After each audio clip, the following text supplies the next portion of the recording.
Olá, vamos buscar um pouco de paz para hoje? A palavra de hoje está em Apocalipse, capítulo 3, versículo 20, e diz assim: Eis que estou à porta e bato. Se alguém ouvir a minha voz e abrir a porta, entrarei em sua casa e cearei com ele e ele comigo. No Antigo Testamento, a hospitalidade era uma prática comum e valorizada, especialmente entre os patriarcas. Abraão, por exemplo, recebeu 3 homens desconhecidos em sua tenda e os serviu com comida, água e descanso, sem saber que eram anjos. Lá em Hebreus capítulo 13 fala sobre isso e diz assim, no versículo 2: Não se esqueçam da hospitalidade, foi praticando-a que sem saber alguns acolheram anjos.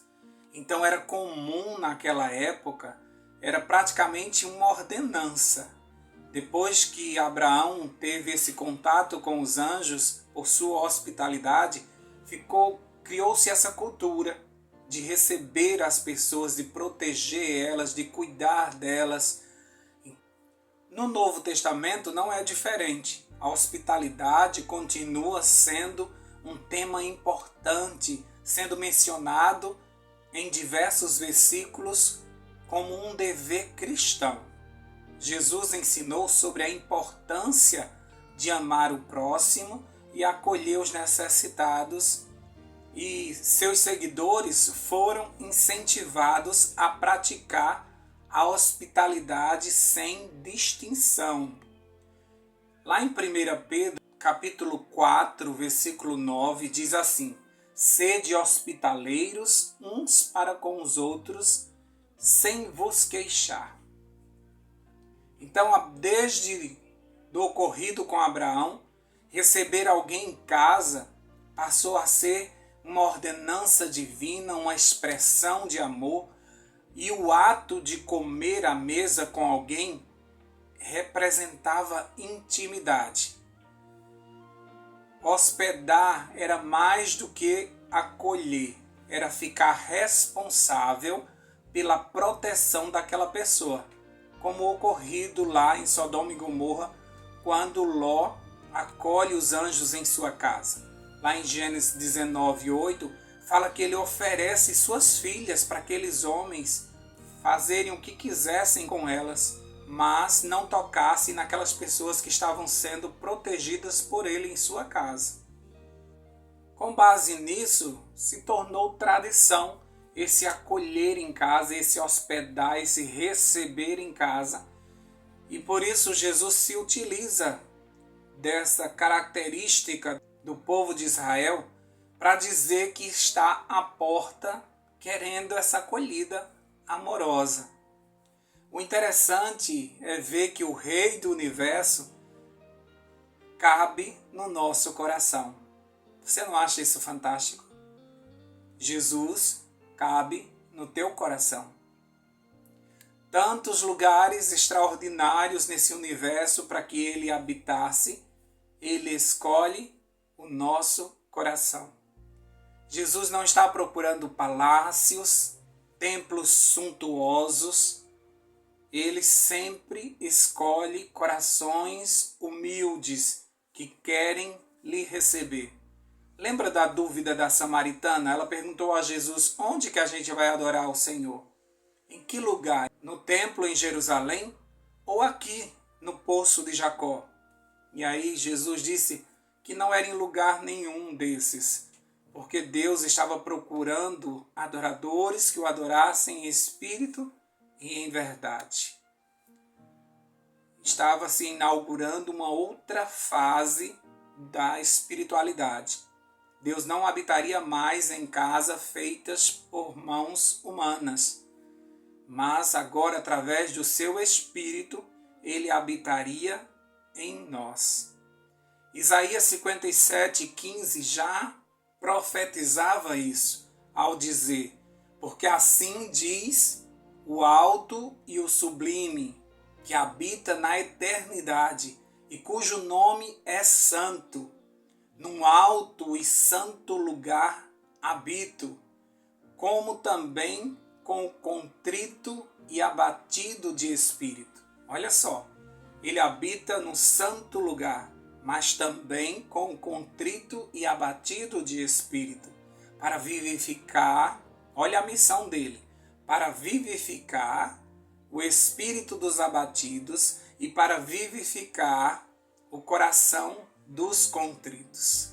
Muitas vezes a gente pensa que ele só habita em corações limpos e organizados e que precisamos fazer uma faxina antes que ele chegue, antes de convidá-lo para entrar. E esquecemos que ele é especialista em transformar todo o ambiente. A sua presença gloriosa organiza a nossa vida de uma forma maravilhosa. Portanto, nunca esqueça, Jesus cabe no seu coração.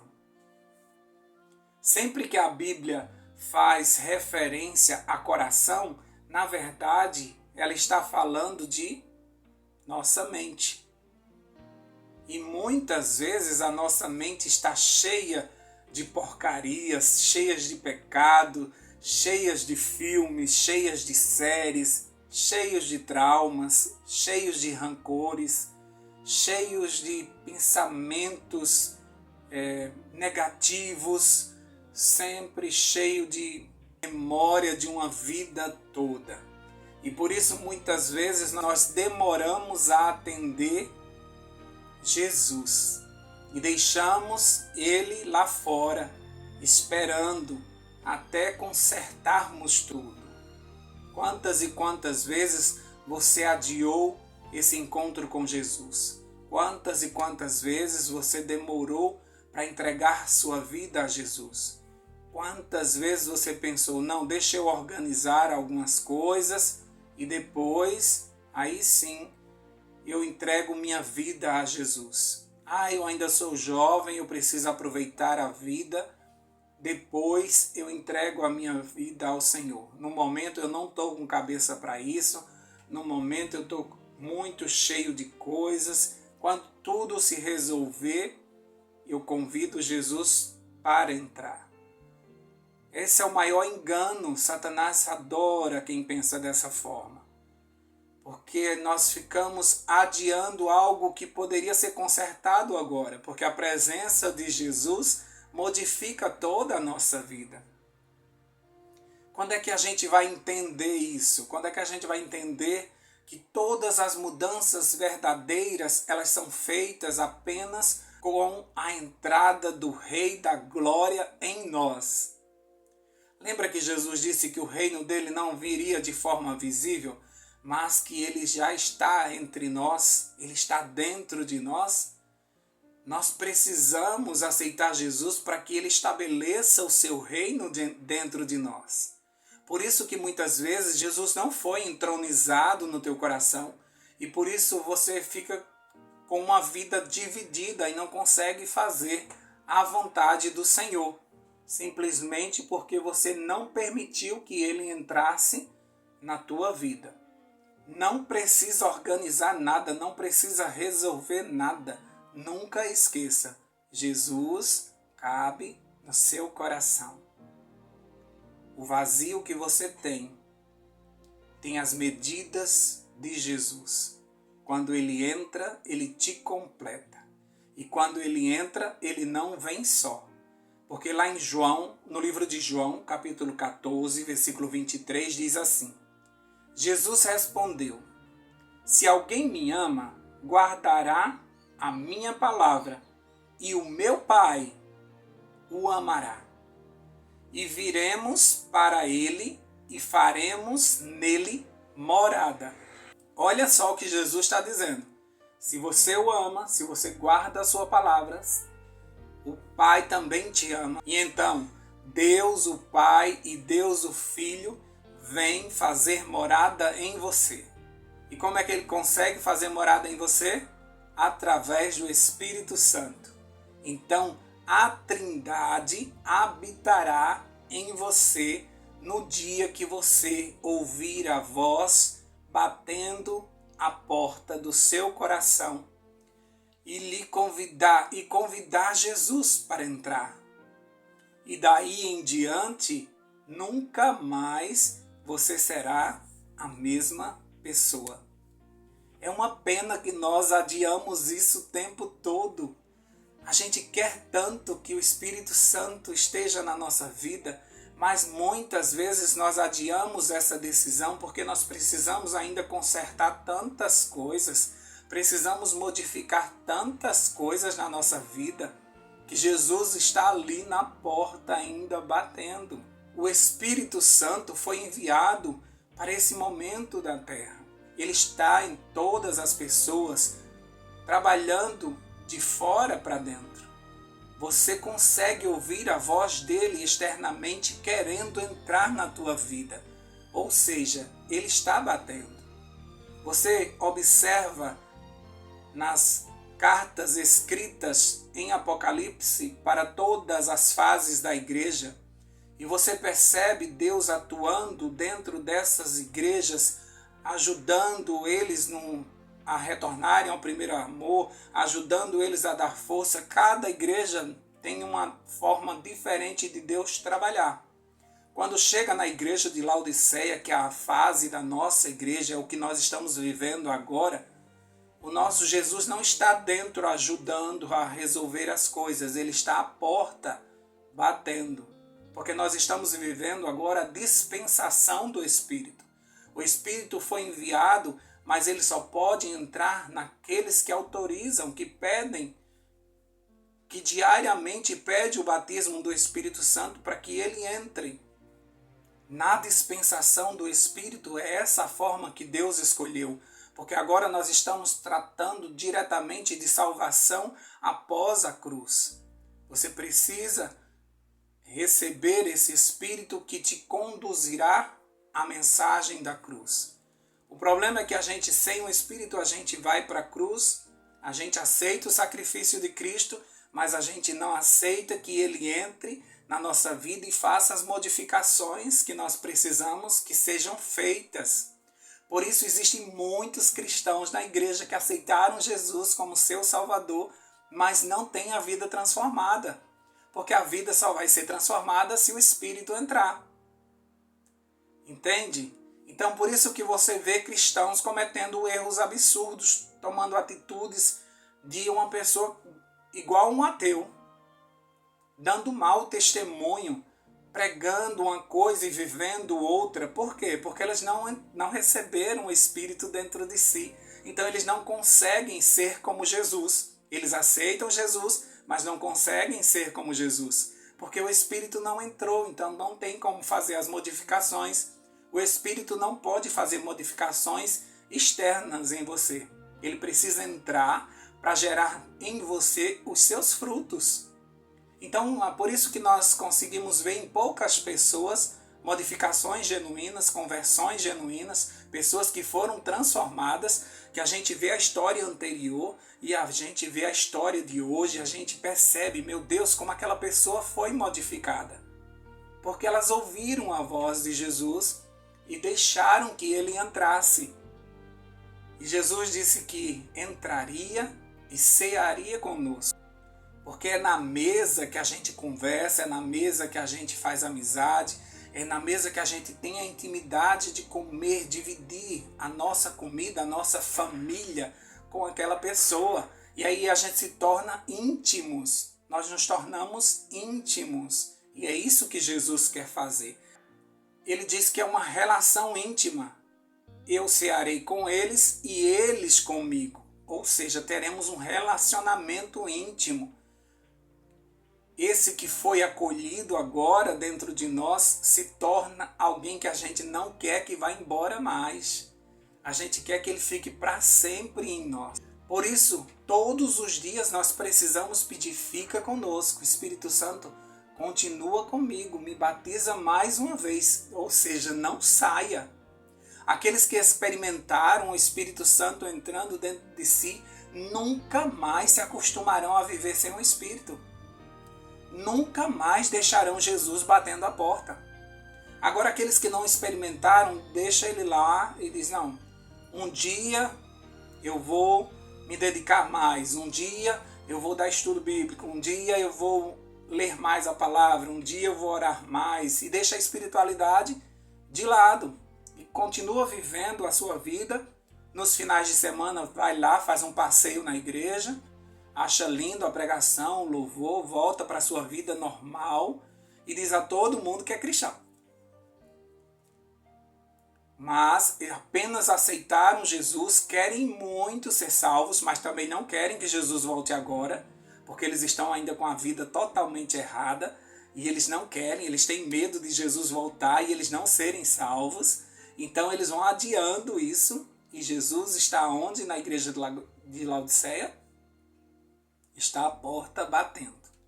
Enquanto a porta da graça estiver aberta, existe chance para isso. Mas a qualquer momento, pelos eventos que nós estamos vendo no mundo, numa velocidade muito rápida, tudo indica que Jesus voltará muito em breve. E onde Jesus vai estar? Se ele chegar agora, ele está dentro de você ou ele está fora batendo a tua porta? Toma cuidado com isso. Não usa desculpas. Não pense que você precisa mudar a sua vida. Lá no livro de Jeremias diz que a gente não consegue mudar a nossa vida porque nós somos maus e já estamos acostumados com o mal. Somente Deus pode transformar a nossa vida. Somente Jesus entrando dentro de nós através do Espírito Santo consegue colocar tudo no lugar, fazer as reformas que são necessárias. Sem Ele dentro, você nunca vai conseguir ser um cristão. Você vai ser uma pessoa que aceita a salvação, mas não vive com o Salvador dentro de si. Isso é muito perigoso. Se você tiver o Filho, você tem a vida. Se você não tem o Filho, você não tem a vida. Então aquieta o teu coração. Acalma, aproveita esse dia, a calma desse dia, para tentar escutar, e você vai ouvir Deus batendo a porta. Não olha para a tua vida, não olha para a bagunça que está, não olha para si. Escuta, o Salvador está te chamando. Convida Ele para entrar nessa manhã. Pai, entra dentro de mim e faça as reformas que eu não consigo fazer. Transforma a minha vida. Toma o meu coração porque eu não consigo te dar. Transforma tudo o que for necessário, mesmo que doa, mas me deixa parecido com Jesus. Vamos orar por isso? Deus querido, nós te agradecemos por essa palavra. Um Deus que insistentemente bate a porta do nosso coração, querendo entrar na nossa vida e transformar tudo, Pai. Isso é maravilhoso. Nós te agradecemos porque o Senhor não desiste. Nós te agradecemos porque o Senhor insiste. Nós te agradecemos porque o Espírito Santo está nos convencendo de que nós somos pecadores e precisamos de um Salvador. E cadê o Salvador? Está na porta do nosso coração querendo entrar. E o Espírito Santo vai ajudar nesse processo, porque Ele vai entrar dentro de nós e vai nos transformar à imagem e semelhança de Jesus. Quando esse céu se rasgar, Jesus voltará para buscar pessoas semelhantes a Ele, que foram seladas pelo Espírito Santo, que estão de mãos erguidas esperando o seu Salvador. Pai Santo, existem algumas pessoas aqui que estão vivendo práticas erradas, que têm uma vida tão difícil, tão cheia de problemas, tão cheia de pecados, que não querem deixar que o Senhor entre nesse momento. Elas querem resolver algumas coisas primeiro, não vão conseguir, Pai. Convence, Espírito Santo. Convence essas pessoas que somente o Senhor pode gerar nelas o domínio próprio, a paz, o amor, todas as ferramentas que elas precisam para serem transformadas. Quantos e quantos cristãos morreram tentando ter uma vida santa e não conseguiram, porque somente o Espírito Santo é que pode nos transformar. Ajuda o teu povo a entender isso e abrir essa porta e convidar, entra, Senhor, e faz de mim morada tua. Em nome de Jesus, nós te pedimos isso nesse dia. Entra, Senhor, faz as reformas necessárias, mesmo que doa, mas nós queremos ficar à imagem de Jesus. Entra, Senhor, e transforma esse crente de coração duro num filho de Deus, numa filha de Deus, numa serva do Altíssimo. Pessoas que serão impulsionadas pelo amor, que pregarão a mensagem ao mundo de uma forma tão extraordinária que alcançaremos o alvo de pregar o Evangelho em todo o mundo, para que só assim o céu se rasgue e a gente volte para casa. Batiza-nos, Senhor Deus. Espírito Santo, venha sobre nós mais uma vez, e amanhã de novo, e depois de amanhã de novo. Não nos deixe só na nossa carnalidade, porque senão nós vamos nos desviar dos teus caminhos. Em nome de Jesus nós te pedimos isso. Amém, amém e amém. Paz para hoje é o que eu desejo para você.